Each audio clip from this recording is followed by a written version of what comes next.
राहुरी तालुक्यातील कान्नडगाव परिसरातून 13 फेब्रुवारी रोजी एका अल्पवयीन कॉलेज तरुणाचं अपहरण करून पळवून नेण्यात आलं होतं। राहुरी पोलीस पथकाने या घटनेतील आरोपींना नाशिक येथील जंगलातून ताब्यात घेऊन त्यांच्या तावडीतून पीडित तरुणीची सुटका केली। 15 वर्ष 9 महिने वय असलेली अल्पवयीन मुलगी कान्नडगाव परिसरात राहत असून ती 11वीच्या वर्गात शिक्षण घेते। 13 फेब्रुवारी रोजी सकाळी 9 वाजण्याच्या सुमारास सातळ येथे कॉलेजला जाते असं सांगून घरातून गेली होती। दरम्यान आरोपींनी पीडित तरुणीला फूस लावून पळवून नेलं होतं।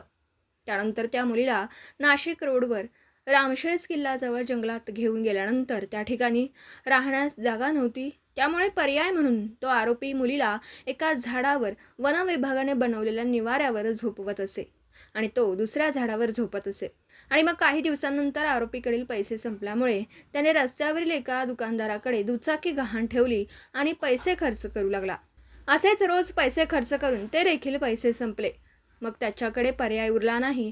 त्या रोडवरील दुकानमधील एका महिलेच्या मोबाईलवरून त्याने कोणाला तरी कॉल करून 200 रुपये मागवून घेतले आणि त्याच कॉलमुळे त्याचा शोध लागला। राहुरी पोलीस त्याच्यापर्यंत पोहोचले, परंतु त्या दुकानातील महिला पोलिसांना उलटसुलट उत्तरं देत होती। मग राहुरी पोलीस स्टेशनच्या महिला पोलीस हवालदार राधिका कोहकडे आणि वंदना पवार या महिला सिंघमनी त्या महिलेला खाक्या दाखवला। त्यानंतर ती महिला पोपटासारखी बोलायला लागली आणि पीडित मुलीचा घेऊन आरोपी कुठे राहत होता तो रस्ता दाखवला। आरोपीला जंगलातून ताब्यात घेतलं।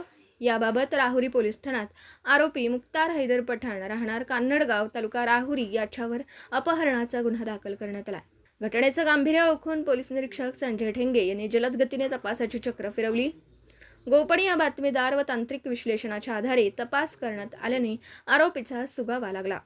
त्यानंतर पोलीस उपनिरीक्षक गणेश वाघमारे, उपनिरीक्षक राजू जाधव, हवालदार इफ्तेखार सय्यद, चांदभाई पठाण, प्रमोद ढाकणे, सतीश कुऱ्हाडे, नदीम शेख, राहुल यादव, सूरज गायकवाड, विकास साळावे, गणेश लिपणे, सचिन ताजणे, महिला पोलीस हवालदार राधिका कोहकडे, वंदना पवार आदी पोलीस पथकाने आरोपीचा शोध घेतला।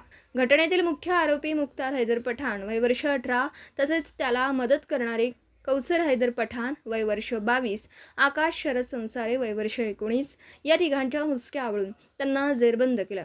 दरम्यान आरोपीने पीडित कॉलेज तरुणीला नाशिक जिल्ह्यातील जंगलात 5 दिवस ठेवून तिच्यावर अत्याचार केले।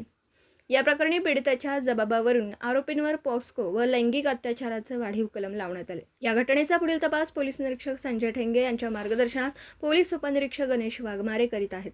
राहुरी पोलीस पथकाने ऑपरेशन मुस्कान अभियानांतर्गत मागील 9 वर्षात अपहरण झालेल्या तब्बल 105 मुलींचा मागील 2 वर्षात शोध घेऊन त्यांना त्यांच्या पालकांच्या ताब्यात दिला। दीपक साळवेसह योगेश पवार, न्यूज 14 राहुरी।